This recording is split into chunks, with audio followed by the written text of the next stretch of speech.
చేసుకుని మహాపరిశుద్ధుడా నీకు వందనాలయ్యా. చదవబడినటువంటి కీర్తన ద్వారా మాతో మాట్లాడండి తండ్రి. వినగలిగే చెవులు, గ్రహించగలిగిన మనసు మా అందరికీ దయచేయమని యేసు నామములో అడుగుచున్నామా పరలోకపు తండ్రి, ఆమేన్. అందరూ కూడా కూర్చోండి.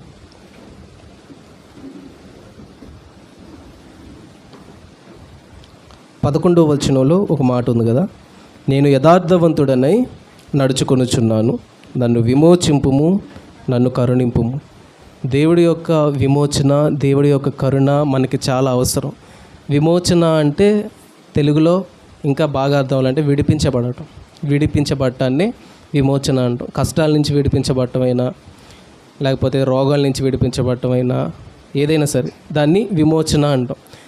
మనకి ఎందుకు అవసరం కరుణ, విమోచన అంటే ఈ వరదలను చూసినప్పుడు అర్థమైంది కదా మనకి. చాలా సేఫ్ ప్లేస్లో ఉన్నాం అనుకున్నాం, కానీ చాలా భయంకరమైన ప్రదేశం. సింగనగర్లో ఉండేవాళ్ళు కానీ, ఆ పాయకాపురంలో ఉండేవాళ్ళు కానీ, ఆ బాంబే కాలనీలో ఉండేవాళ్ళు కానీ అనుకుని ఉంటారా? ఎవరు అనుకుని ఉండరు.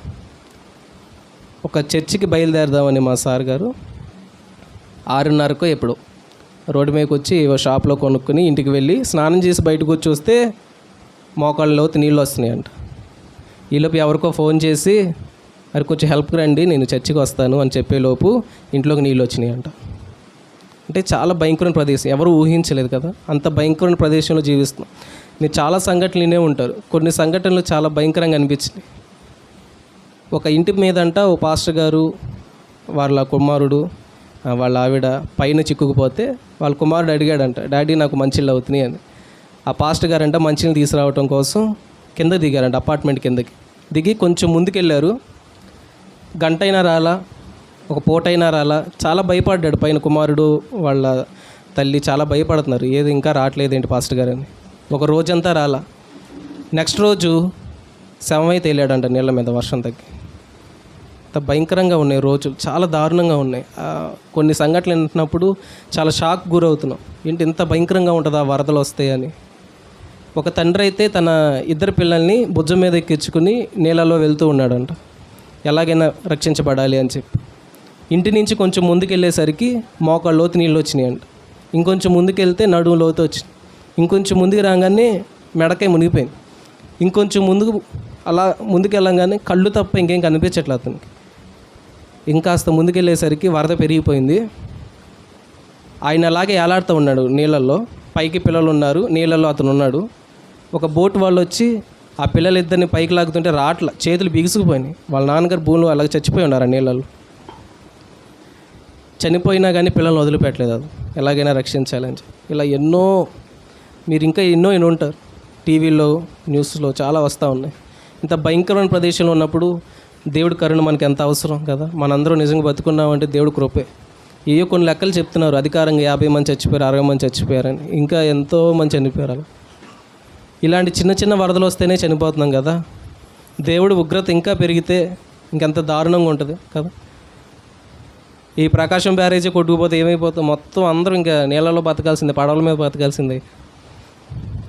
ఇంత దారుణంగా ఉంటుంది. ఇంత భయంకరమైన ప్రదేశంలో ఉంటున్నప్పుడు మనకి ఏం అవసరం అంటున్నాడు దావీదు? ఆయన విమోచన అవసరం అంట, ఆయన కరుణ మనకు అవసరం అంట. దావీదు రాజు అయి ఉన్నప్పటికీ దావీదు అంటున్నాడు, ప్రభువా నన్ను విమోచించు, నన్ను కరుణించిన. ఆయన రాజుకి ఏం కష్టాలు ఉంటాయి, రాజుకు కూడా కష్టాలు ఉంటాయి. ఖచ్చితంగా మన దేవుడి చేత ఎలా ఉండాలంటే విమోచించబడాల్సిందే, కరుణించబడాల్సిందే. అయితే మనం విమోచించబడాలి, దేవుడి కరుణ మన మీదకి రావాలంటే దావీదులో ఉన్న ఒక గుణం నాకు చాలా బాగా నచ్చింది. 4వ వచనం చూడండి. పనికి మాలిన వారితో నేను సాంగత్యం చేయను, వేషధారులతో పొందు చేయను, దుష్టుల సంఘం నాకు అసహ్యము, భక్తిహీనులతో నేను సాంగత్యం చేయను. దావీదు రాజీ పడకుండా బతికాడు అనమాట. ఎలా బతికాడు? రాజీ పడకుండా బతికాడు. ఎవరైతే రాజీ పడకుండా జీవిస్తారో వాళ్ళు ఖచ్చితంగా దేవుడి విమోచన, దేవుడి కరుణను పొందుకుంటాం. రాజీ పడకుండా ఉంటామంటే దావీదుకి చాలామంది ఫ్రెండ్స్ని కలిగి ఉండే అవకాశం ఉంది. రాజు కాబట్టి చాలా పార్టీలు చేసుకోవచ్చు, చాలా విలాసవంతంగా జీవించవచ్చు. కానీ దావీదంట దినమునకు 7 సార్లు దేవుడి మందిరానికి వచ్చేవాడంట. ఎన్నిసార్లు? దినమునకు 7 సార్లు.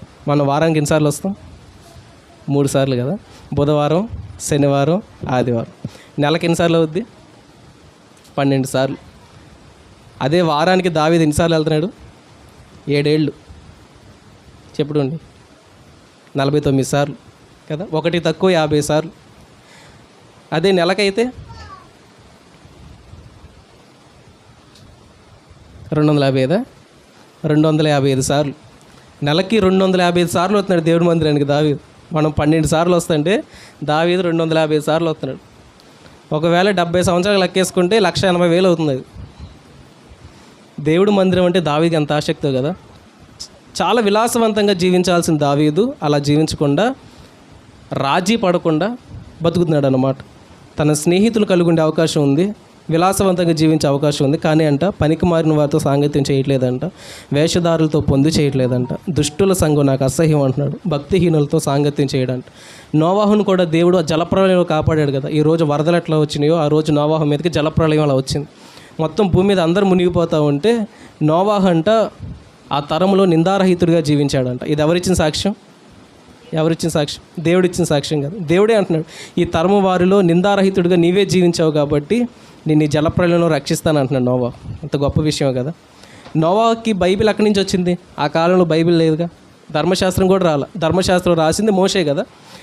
క్రీస్తు పూర్వం 1500 సంవత్సరంలో మోషే రాశాడు ధర్మశాస్త్రం. నోవాహు అంతకంటే ముందున్నవాడు. బైబిల్ లేదు. ఆ భూమి మీద ఉన్న మనుషులందరూ పాపం చేశారంట. ఎంత పాపం చేశారంటే దేవుడికంట బాధపడ్డాడంటే, అసలు మనుషులు ఎందుకు చేశాను బాబు నేను బాధపడ్డాడంట. అంతే భూమి మీద ఉన్న మనుషులందరూ చెడిపోయారు. కానీ ఆ కాలంలో నోవాహు ఒక్కడే నిందారహితుడిగా జీవిస్తున్నాడంట. అది పరిశుద్ధ గ్రంథం లేకుండా ఎలా పాసిబుల్ అయి ఉంటుంది? తన పితరులు నడిచిన నడతను చూసి, వాళ్ళు బోధించిన మాటలను చూసి నోవాహు అలా నడుచుకున్నాడంట.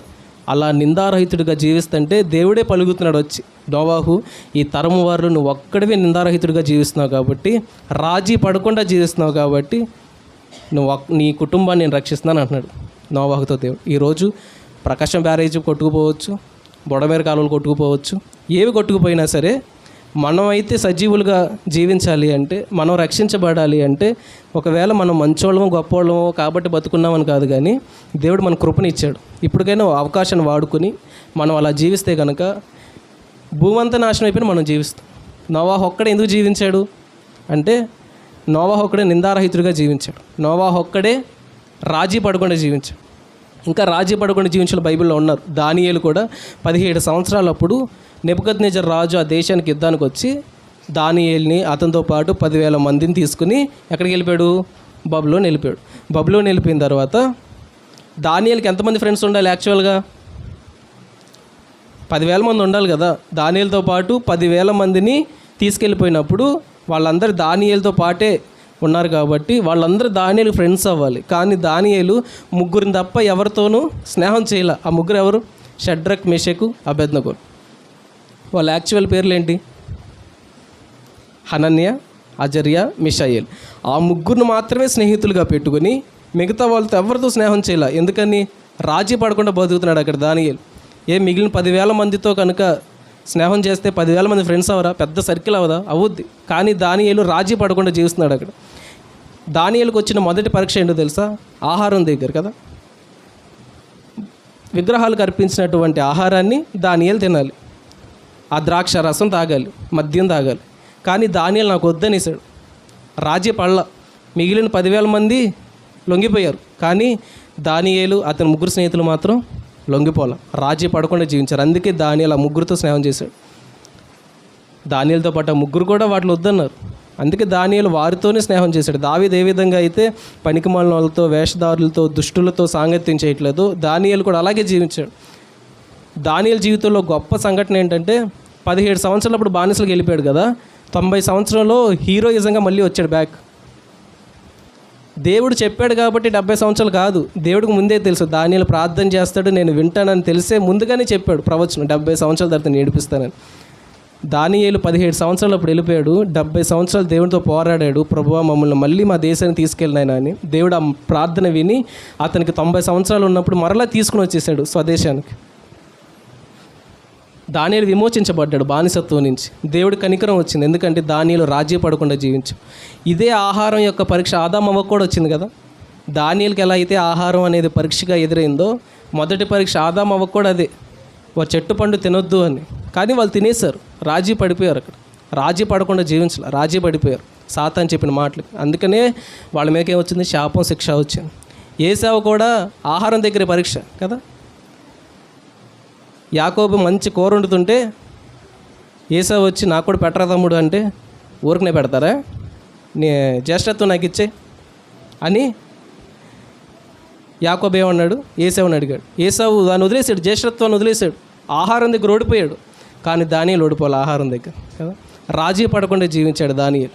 ఎవరైతే రాజీ పడకుండా జీవిస్తామో పాపం విషయంలో వారిని అంటే దేవుడు విమోచిస్తాడంట, కరుణిస్తాడంట. మొదటి వచనం చూడండి. యెహోవా, నేను యథార్థవంతుడనై ప్రవర్తించుచున్నాను, నాకు తీర్పు తీర్చుము, ఏమీయూ సందేహపడకుండా యెహోవా యందు నేను నమ్మిక ఉంచాను. ఇంకా దావీదు ఏ విషయంలో రాజీ పడకుండా జీవిస్తున్నాడంటే యెహోవా యందు నమ్మిక ఉంచడం అంట సందేహం పడట్లేదంట, రాజీ పడట్లేదు. ఇక పూర్తిగా దేవుని యందు విశ్వాసం ఉంచుతున్నాడు, దేవుని యందు భయభక్తులు కలిగి ఉంటున్నాడు. ఏమాత్రం రాజీ పడట్ల. ప్రార్థనకి లేటుగా రావటం కానీ, లేకపోతే వాక్యం మెల్లగా చదవటం కానీ, లేకపోతే ఒక రోజు వచ్చి ఒక రోజు రాకపోవటం కానీ ఏమీ లేదు. దావీదు పూర్తిగా సందేహం ఏమీ లేకుండా రాజీ పడకుండా దేవుడి యందు భయభక్తులు కలిగి ఉన్నాడంట. అందుకే దావీదు మీదకి దేవుడి విమోచన, దేవుని కరుణ వచ్చాయి. స్కాట్లాండ్లో 1930 సంవత్సరంలో ఒక సంఘటన జరిగింది. ఇది యథార్థంగా జరిగిన సంఘటన. శత్రువులందరూ కలిసి ఒక కోటని చుట్టుముట్టేశారంట. కోట అంటే తెలుసు కదా, పెద్ద ప్యాలెస్. దాంట్లో రాజు ఉంటాడు, రాజు కొడుకులు ఉంటారు, తర్వాత సైన్యం ఉంటారు, వీళ్ళందరూ దాంట్లో జీవిస్తూ ఉంటారు. ఆ కోట చుట్టూ కూడా ఎవరు వచ్చేసారు? సైనికులు, శత్రువులు వచ్చేసారు. వాళ్ళు అలా వచ్చేస్తున్నారని చెప్పి ఆ దేశ ప్రజలు కూడా ఆ కోటలోకే పారిపోయారు. ఇప్పుడు ఆ కోటలో ఎవరు ఉన్నారు? రాజుతో పాటు ప్రజలందరూ ఉన్నారు, అట్లాగే వీళ్ళ సైనికులు కూడా ఉన్నారు, ఈ దేశపు సైనికులు కూడా ఉన్నారు. ఆ కోట చుట్టూ శత్రువులు ఉన్నారు.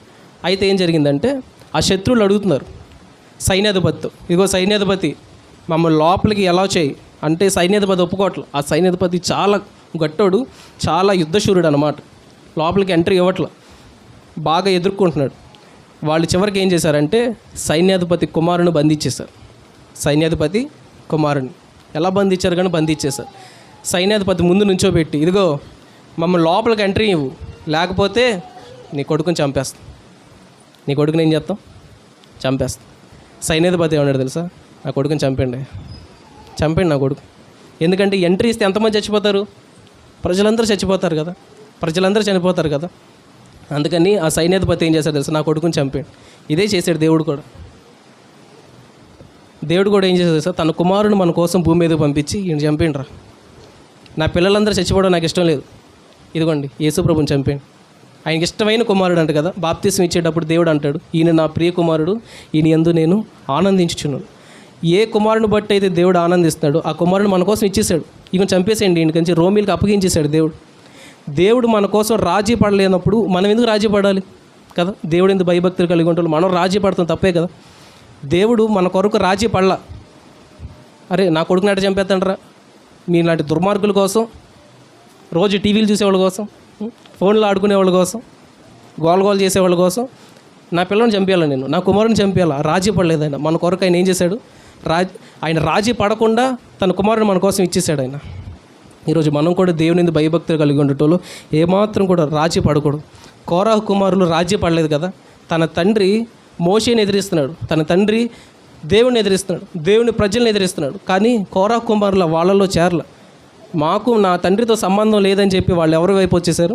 మోషే వైపు వచ్చేసారు, వాళ్ళు దేవుడి వైపు వచ్చేసారు. వాళ్ళు మన దేవుని భయభక్తులు కలిగి ఉండటంలో ఏమాత్రం కూడా రాజీ పడకుండా ఉంటే, కోరాహు చచ్చిపోయాడు కానీ కోరాహు కుమారులు చనిపోలే. కోరాహు కుమారులు రాసిన కీర్తనలు బైబిల్ గ్రంథంలో పెట్టాడు దేవుడు. మనం కనుక రాజీ పడకుండా జీవిస్తే, మన పాపం విషయంలో రాజీ పడకుండా జీవిస్తే, మన భక్తి విషయంలో రాజీ పడకుండా జీవిస్తే, దేవుడు అంట మనల్ని, ఈ వచనంలో ఉంది కదా 11వ వచనంలో, ఆయన మనల్ని విమోచిస్తాడంట, మనల్ని కరుణిస్తాడంట. దేవుడి మాటలు దీవించును గాక. ఆమేన్.